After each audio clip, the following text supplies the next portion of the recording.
I always chair cabinet meetings. There's not a single cabinet meeting that I do not chair.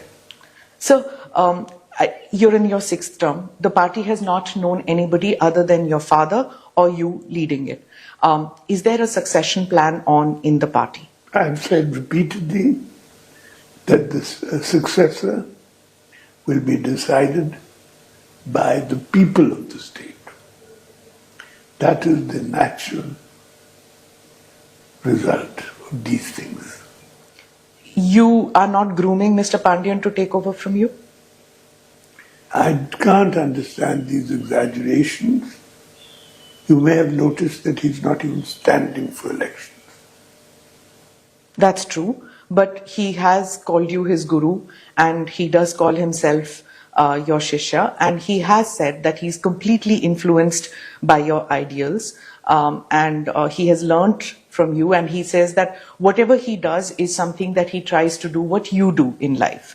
So it naturally leads people to believe that he's modeling himself on Naveen Patnaik, and that is how he wants to make himself acceptable to the party and the people of the state. So is he your successor?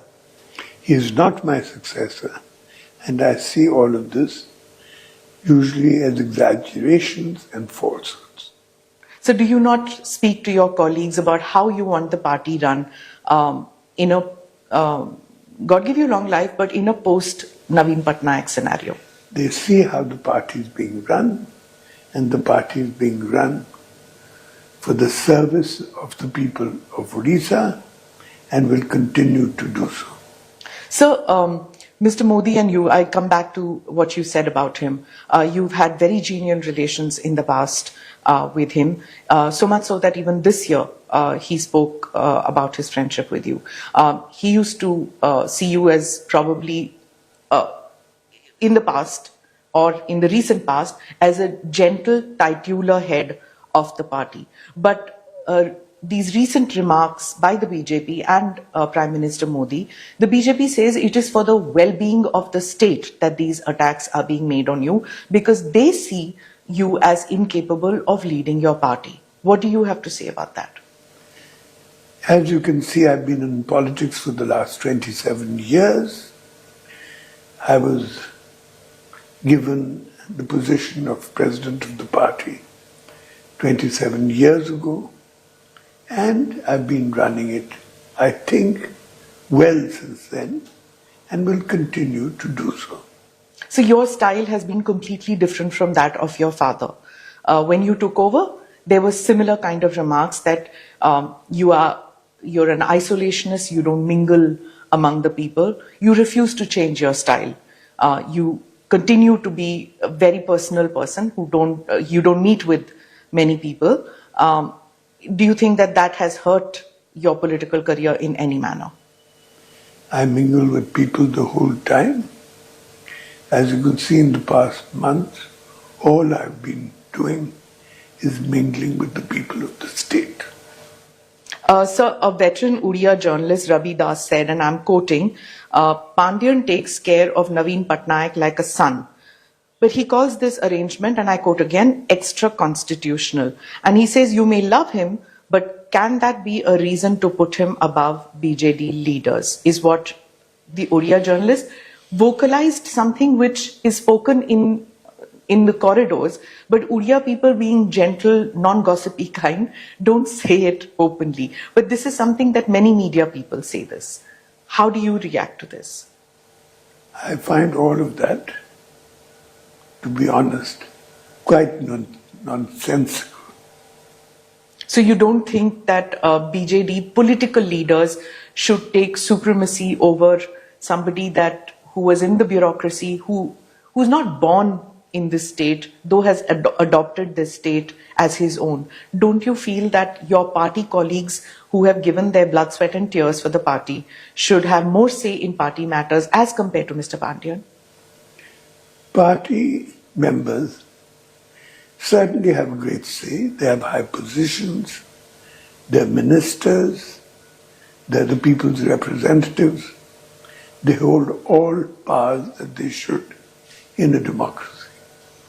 So during elections, the chief ministers and potential chief ministers, they attract a lot of attention. Every movement is scrutinized quite a bit, and especially a chief minister who's seeking a 6th term.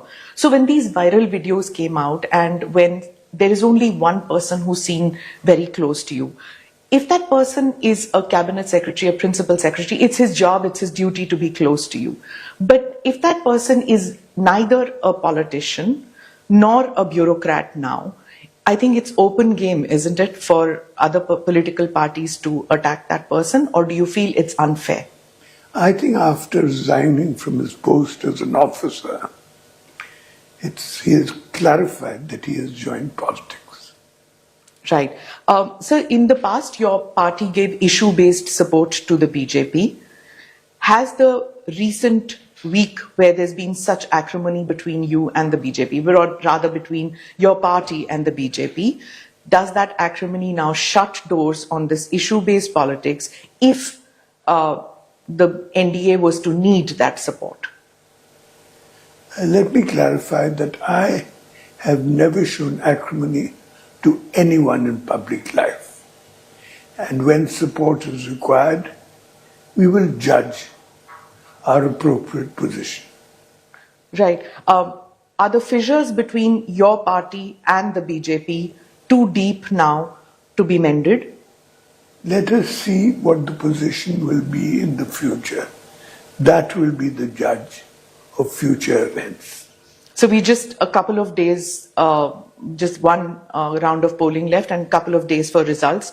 How many seats do you give your party in the state elections, and how many do you give in the parliamentary elections? I see a very handsome results in the state elections. We will form a solid government again in the state, and in parliament we will have a very good majority. And you will be chief minister for all 5 years if you win? I certainly hope so. Right. The Prime Minister says that on the 10th of June, the BJP will form government here. Your party says that on the 9th of June, you will take oath of office. What is the number significance in this? I don't look at it as a number significance. I look at it as the practical position. So the Prime Minister, you said that the Prime Minister could have just picked up the phone and called me. Did you have that kind of a relationship with Prime Minister Modi, and when did that relationship stop? For example, could you have picked up the phone and called up Prime Minister Modi? I've done that often, and when I mentioned about picking up the telephone, after all, the Prime Minister has recently stated at public meetings that I'm a good friend of his. So wasn't it his duty, if he heard these rumors and was concerned about it, to have just picked up the telephone and asked me about them, or to announce it at a public meeting, a public political meeting, to garner votes? What do you think? So there have been several BJP leaders who came, cabinet ministers, who've been coming and campaigning for their colleagues in the state for the central as well as state elections. What is it about Mr. Sarma that has irked your party all that much, his campaigning? Because the people of Odisha are not used to guests who come to our state being so personally insulting and vindictive. He carried on a very unattractive election in Odisha. So when the personal attacks were made on you, I didn't see any chief minister from the rest of the country come out in your support.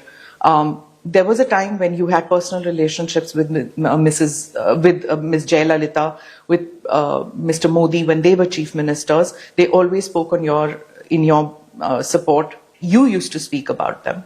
But this time, when the attacks were made, there were no statements from anybody, not from the Congress, which is the third party out here, not from anybody else. Why do you think that? I really think that we're in the midst of a national election, so people were far too busy with their own agendas to be concerned about what is happening here. So lastly, I just want to ask you that if you come in as Chief Minister for the 6th time, what is that one thing that you feel you haven't been able to complete and you really want that to be happening? We have been progressing on several fields, on education, on health, on agriculture, on irrigations, of controlling national calamities, programs for women, all that. We have done a great deal, and we intend to do much. Thank you so much, sir, for giving us the time and clarifying all the questions that I asked of you. Thank you very much.